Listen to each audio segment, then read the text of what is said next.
welcome back, everybody, to the first full episode of The Movie Mindset. Just a quick disclaimer before we start. This is not a spoiler-free podcast.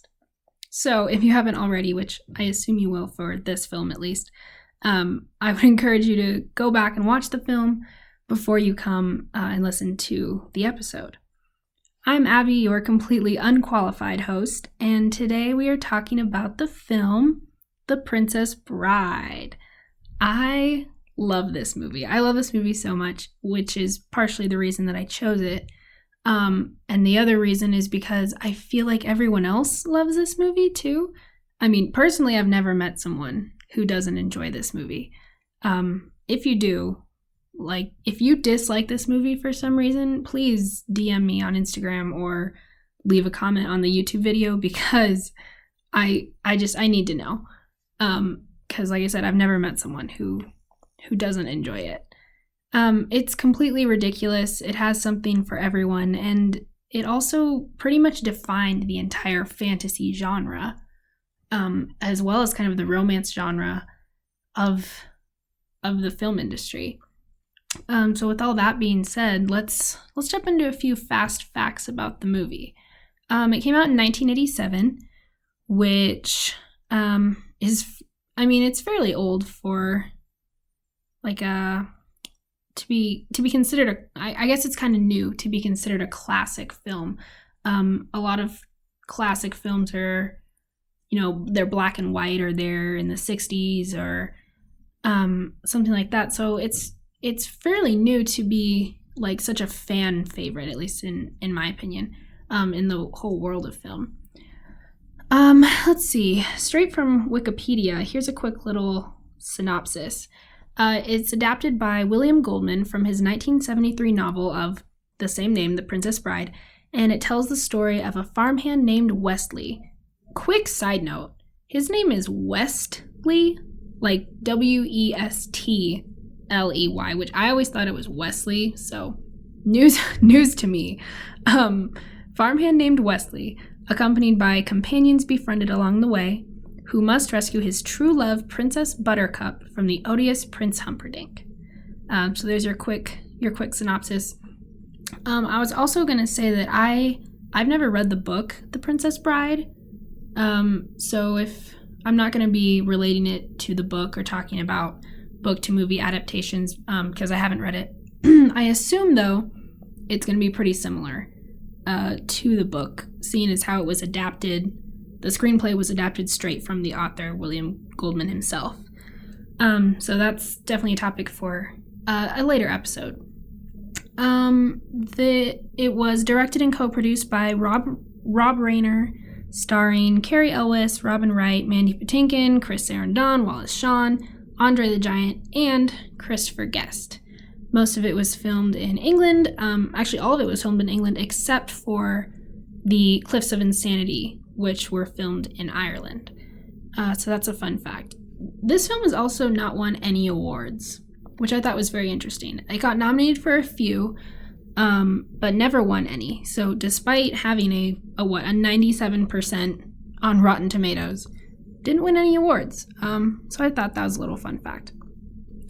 It was a moderate box office success, didn't blow anything out of the water, but it really became successful when it was released to home video and to DVD and stuff like that, which you'll actually notice is a very common theme with a lot of classic movies, is that they don't do well in theaters, but as soon as they're made free, everyone starts to love them, which I think is pretty telling for us cheap people who don't like to go pay for movies.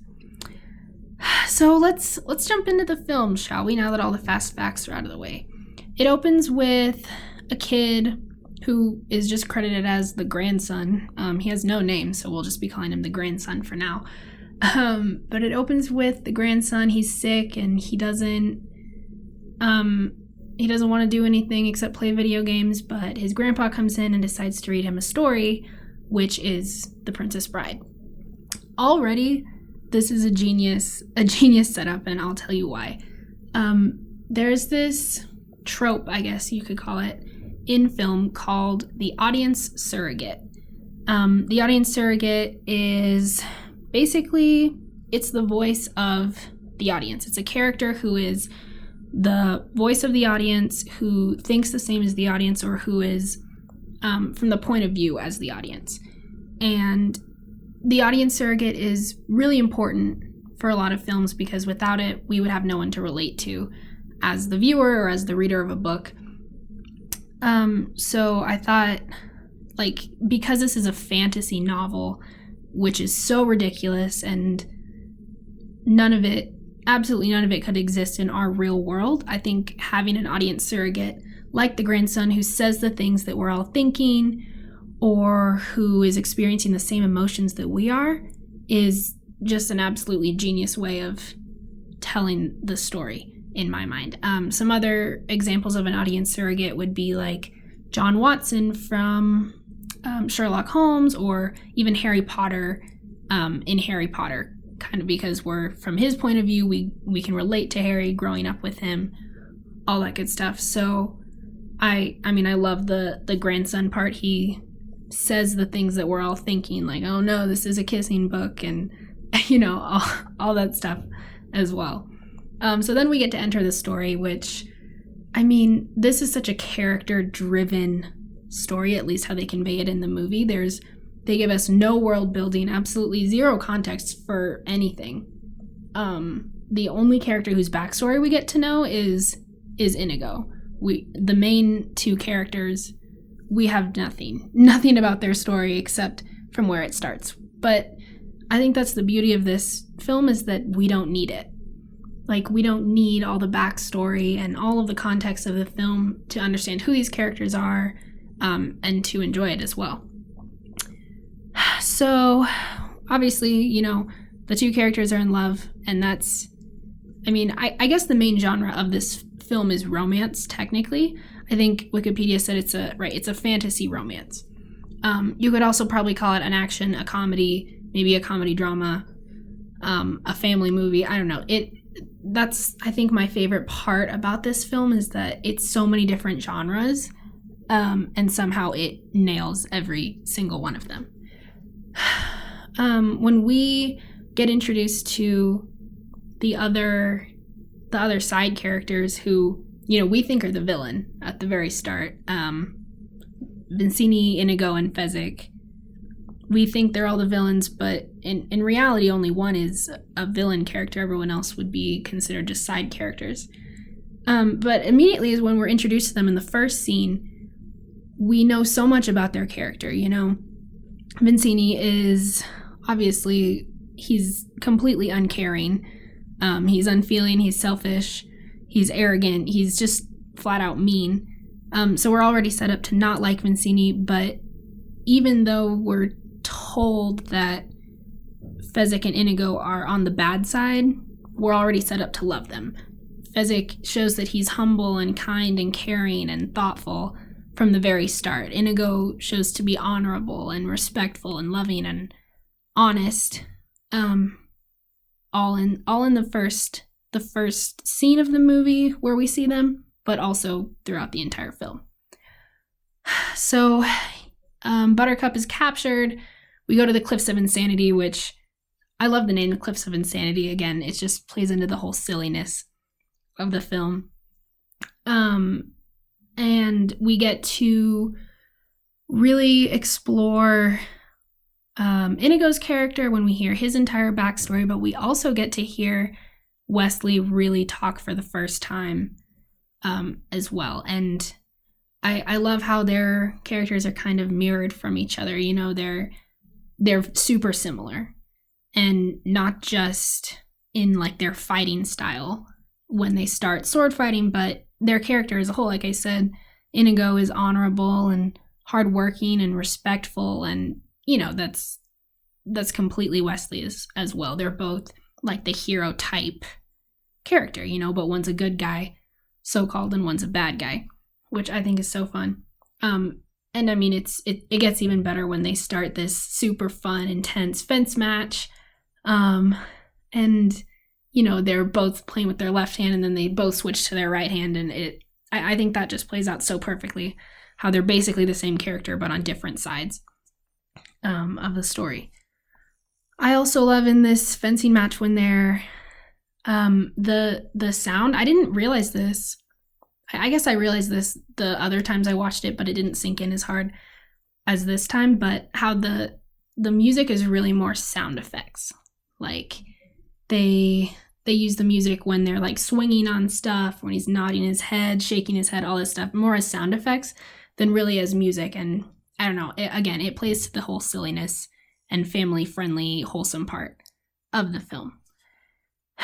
Let's see. So we figure out that the Dread Pirate Roberts, quote unquote, is Wesley, and we get to explore Buttercup's character a little bit more, which honestly I find Buttercup so annoying at the start, which I think we're kind of supposed to. Like, she's kind of she's not really like the damsel in distress who needs saving. She kind of becomes that later, but honestly, she's a pretty like strong female character, in my mind at least. She's confident and she's bold. She knows what she wants, and obviously she's very loving as well. And we get to hear that kind of in her exchange with Wesley before she knows that he's Wesley. I get a little sad when we figure it out because she kind of goes into that damsel in distress mode, which, I mean, it's fine. Obviously, it serves the purpose of that. I mean, that's the whole story. So it makes sense, but I wish that she would have a little more character, or at least a little more character development throughout the entire film. But they enter into the fire swamp, and the fire swamp is probably the most like cheesy part of the film. I guess the quicksand and the fire is fun and everything, but this is where the time of the movie, I think, shows a little bit. Obviously, it came out in 1987, and there's very little CGI in this film, if any. I actually don't know if there's any. Hardly. Yeah, I don't know what exactly would be CGI'd, but the fire is definitely like an effect, and the quicksand. And then the rodents of unusual size come on, and I mean, they just make me laugh a little bit. Something that I didn't know that I figured out while researching this film was that they're actually little people in costumes, the rodents of unusual size, which I thought was so funny, and makes so much sense because I was always so confused as to what they actually were. Were they like animatronics or puppets or whatever? But no, they're actually people in costumes crawling around, which I thought was just kind of funny. So they get captured coming out of the fire swamp. This is when we really get introduced to Humperdinck and the Count, who are just, they're the antagonists, and they're just purely evil people. Absolutely nothing to them besides being cruel and unkind and evil. Although, I mean, they're pretty funny as well. But the entire movie is funny. So we also have this random little like dream in that Buttercup has, which I thought was always so weird that they included. Honestly, I don't really see the point. But we have the ancient Boer, which is just what she's credited as her character, which I think is so funny that that's her name. But it's the lady who, it's the old woman who is just booing Buttercup in her dream. This part always scared me a little bit as a kid. I don't know why. It was just frightening and intense. But I thought it was a little random. I still don't really see the point. I guess we get a glimpse into Buttercup's mind through this dream, but I don't know. The scene is just always a little random to me. But again, like, that's this film. It doesn't give you context. It doesn't give you reason for anything. It's just, this is the story, and this is it. We have the same thing when we go into down into the pit of despair with Wesley. Like, we have the machine, quote unquote, but what does the machine do? We don't know. It tortures you somehow, and it looks like it hurts, from the amazing performance that Carrie Elwes gives us. But yeah, the pit of despair is super interesting because up until this point, we haven't seen Wesley show a single sign of weakness. Not anything. I mean, he gets like bitten by the rodent of unusual size And like that hurts obviously, but we don't see him show emotional weakness or anything like that, mental weakness at all. Even in his encounter with Vizzini, like obviously he's on top the entire time. So when he gets tortured here in the Pit of Despair, he cries after, and I think that scene is so important, just to see him, like, this is the one time that we see him break down, and to see, like, really appreciate, like, everything that he's done for Buttercup at this point, because, I mean, up until now, he's just been the absolute perfect hero who can do no wrong, and who is just, like, going through life like nothing can harm him. But here when we see him cry, obviously, you know, that means that he's working really hard and he actually really cares for Buttercup. And I don't know, it's just it's a good way to show that he's a multifaceted character from just one scene. So I love that scene. I think it's really powerful. Let's see. So I mean, so much happens in the middle there where we get a glimpse into Humperdinck's character as well as the Count's character a little more, but again, there's nothing to them except that they're pure evil. Like, the Count is a mad scientist who loves pain, and we also figure out that he is completely merciless because he's the one who killed Inigo's father as well. Wesley is tortured beyond belief and supposedly dies. And this is when Inigo and Fezzik come back into the story. And I mean, now it just really confirms our suspicions that they were good guys. You know, we kind of had that at the start just by showing us their character, but now it's actually confirmed that they're on our side now. And that's when we get to the Miracle Max and have the amazing cameo of Billy Crystal and Carol Kane, who are just comedic geniuses. I mean, everything. Their dry humor, their delivery. I don't know what lines were improvised. Supposedly some lines were improvised. The whole thing could be improvised for all I know or all I care. It's so funny, all of it. It's great. I don't know what part of it is from the book or not, but it's perfect. So quotable. It's hilarious. And it also, one of the lines that Carol Kane gives she's talking about how, like, noble of a cause true love is for fighting for. And I mean, that's really the whole point of the movie, isn't it? That I feel like we forget sometimes that the whole plot is based upon this quote unquote true love that comes from Wesley and Buttercup. And I really like how in this film they show that almost every character has at least one line where they confirm that true love is something worth fighting for, or they confirm that true love is a good thing. Even Humperdinck, when he goes into the Pit of Despair to torture Wesley, talks about, like, oh, true love is the greatest thing, but you're gonna suffer because it's the greatest thing, you know. So I don't know, I really like that, how every single character talks about true love in the same way, which shows us that, like, we're still supposed to be rooting for the good guys, you know. There's no gray character in this movie, which I think is kind of funny, because I think a lot of modern films now are, like, built on these gray characters. We don't know whether we're supposed to like them, dislike them, who we're supposed to be rooting for, you know.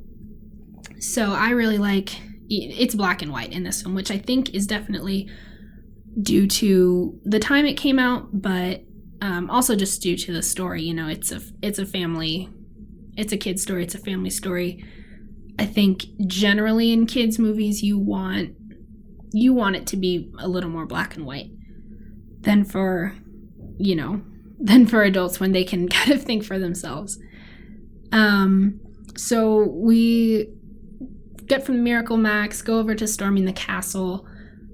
We have this hilarious scene with Wesley not being able to move for himself. Again, such a good performance by Cary Elwes. I don't know if you guys have ever, like, if you've ever tried to act like you can't move your limbs, it's actually really hard to pretend like you are helpless, like to not randomly move something or anything like that. So it's so genius. And again, we have the music coming as sound effects, like when Fezzik is nodding his head, the music goes with it and everything, which just adds to the silliness. And yeah, I love that part. I think it's so funny. So we get to storming into the castle, and this is when, at least I find, like, we switch from being invested to the main story, and we get to the subplot of Inigo and his whole revenge story.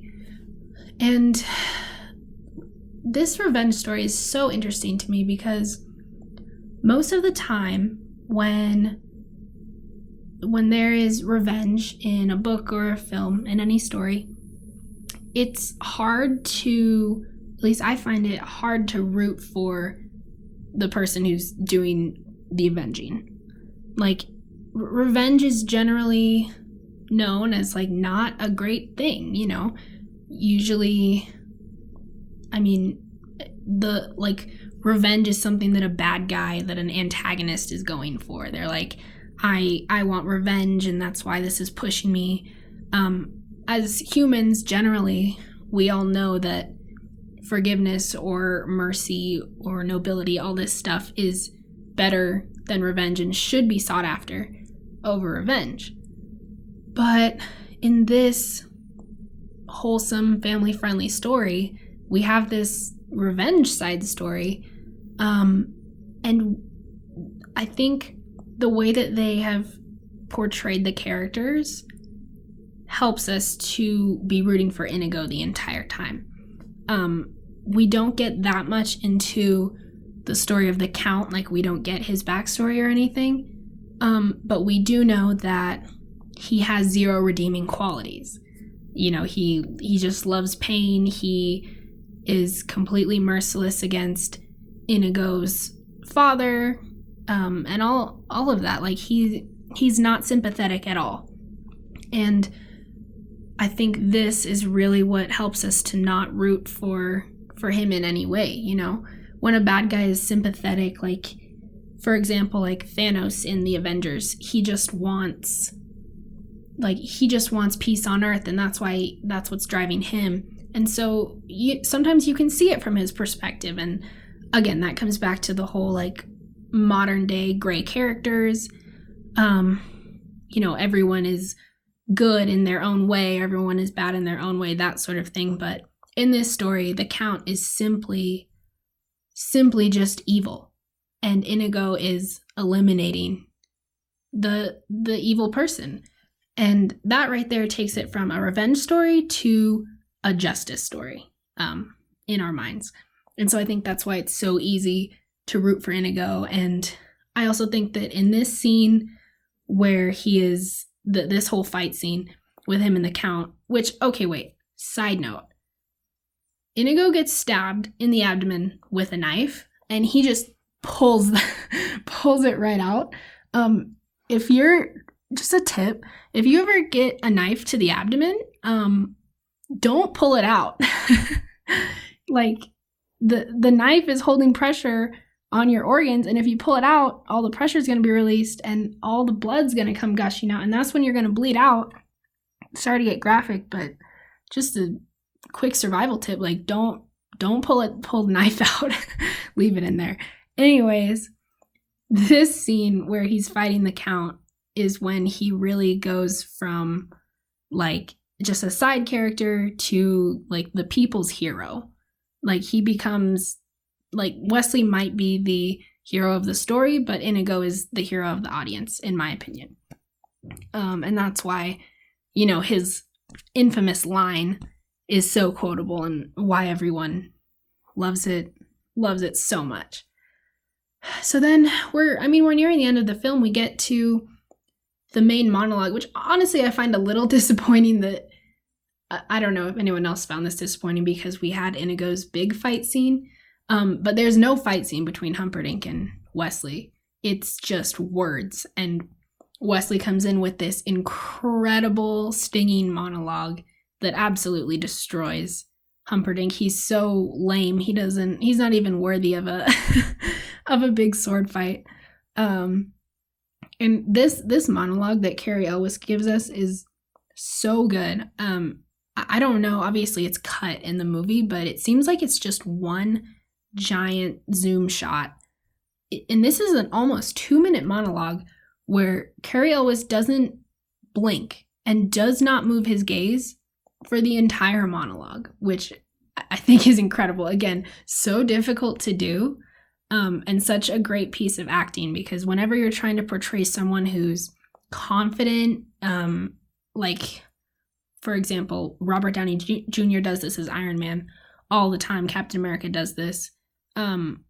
Whenever you're trying to portray a character as confident, a fixed, unblinking gaze is one of the best ways to do it.